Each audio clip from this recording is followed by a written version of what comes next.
No Time to Die was directed by Cary Fukunaga and stars Daniel Craig in what is his last performance as the iconic character James Bond. In No Time to Die, Bond has retired, he's been replaced at MI6 by a new agent, but when Felix Leiter needs a favor from Bond for a new job, he returns to the spy world. Welp, it's been 6 years since the last James Bond movie, that was Spectre. I am a massive fan of the Craig Bond era. I absolutely love Skyfall. It's one of my top 10 favorite movies of all time. Casino Royale is a fantastic action spy movie. Spectre is fine, and Quantum of Solace is very forgettable, but nostalgic at the same time. Nonetheless, because of both Skyfall and Casino Royale, I could not wait for No Time to Die. All the way back in 2020, I was pissed when this movie was delayed. It was the first big movie to be delayed by the pandemic, and it was number 2 for my most anticipated movies of that year before it got delayed. So I was pumped to get in that theater to see No Time to Die this weekend. It was a surreal experience. I could not believe I was watching the movie on the big screen, considering that a couple of months ago, I thought I might never get the chance to see this movie in theaters. I thought it was going to get delayed for more and more years. Luckily, that's not the case, and I watched the entirety of No Time to Die in the theater. Was it worth the 1.5 year wait? I don't know if it was. I found Spectre kind of average, and the way I view this movie isn't much different. I don't even think I'm ready to say that this movie is better than Spectre. I might like Spectre a little bit more than No Time to Die. There are various reasons for that, but first let me get into what I liked about No Time to Die. This was a film I could not wait to watch for such a long time, so I have to talk about what I liked about it. Of course, like the other 4 movies, Daniel Craig is mesmerizing as James Bond in No Time to Die. And there have been some really good performances as James Bond in the past from other actors, but Daniel Craig, in my opinion, is the best James Bond that we have ever gotten. My thoughts on Daniel Craig as James Bond have not changed for me over the course of all 5 movies. And everyone else, just like in the other films, is great too. I love the characters, I love the performances. Ralph Fiennes as M is great. Léa Seydoux playing the love interest again, reprising her role from Spectre, is fantastic. The other characters like Moneypenny, Q, Tanner, everyone in this movie is likable just like in the other films. And every single time these characters are interacting in the film, it's hilarious. I wish I was a fly on the wall for what happens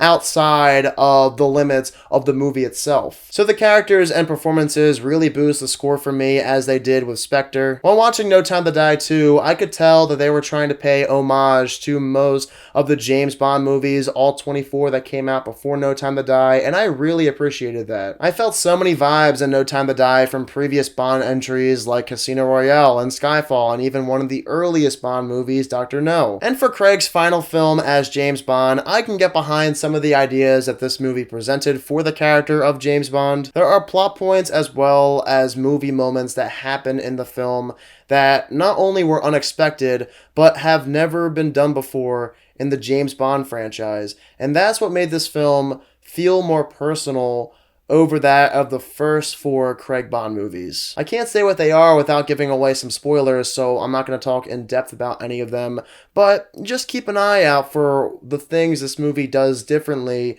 over that of the other films, because it does make it feel a bit more special for a Craig Bond film. I also can't leave out the action sequences when talking about No Time to Die. Some of them are wonderfully directed. The cinematography is gorgeous during some of these action scenes.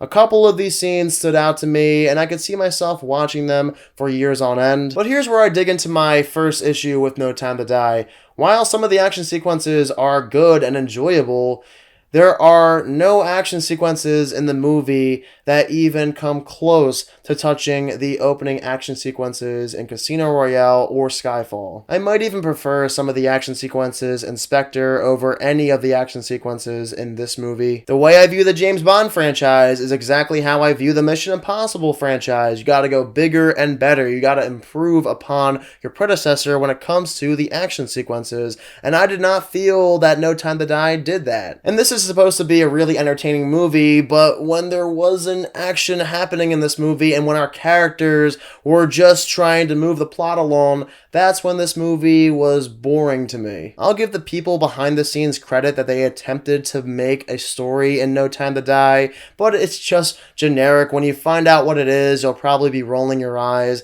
The villain, played by Rami Malek, is nothing to write home about. He's also quite generic. There's so many routes you can go, and unfortunately, I found No Time to Die's story and villain lackluster. Plus, No Time to Die is a very long movie. It's nearly 3 hours long, 2 hours and 43 minutes, and like I said, there are some moments in No Time to Die where the film really drags. I don't think it was necessary to make this movie almost 3 hours long, especially since there's barely any action for like an hour at a time in this film. And I even found the structure in No Time to Die a bit odd. You have this opening action sequence that is broken up, then you have the title sequence, then you have literally an hour of plot and dialogue until you get your next action sequence, and then it's just a little bit more of a mess after that.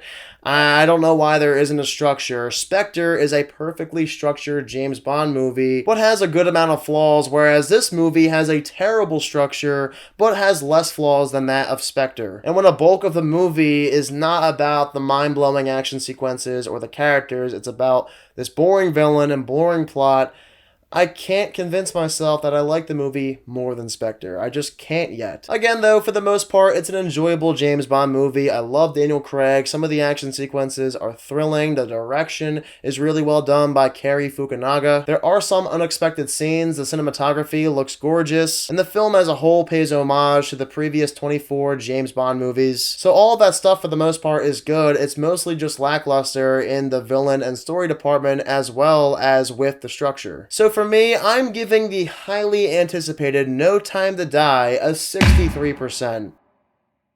What really sucks about this movie coming out a year and a half late is that if it came out in 2020, right now they could be focusing on finding a new James Bond, the studio MGM, but instead they're focusing on making money off of No Time to Die, and I'm sure we probably won't get another James Bond movie for another 4 years, and by that time, who knows who the heck it'll be. If that's the case, we'll have 2 James Bond movies over the course of 10 years. That is way too long of a gap. But of course though, guys, if you also happen to see No Time to Die over the weekend, be sure to let me know down below in the comment section what your thoughts are of it. And as always, if you are new to my channel, click the subscribe button and give this video a thumbs up if you enjoyed it. Thank you all so much for watching this video, and I hope you all have a fantastic day.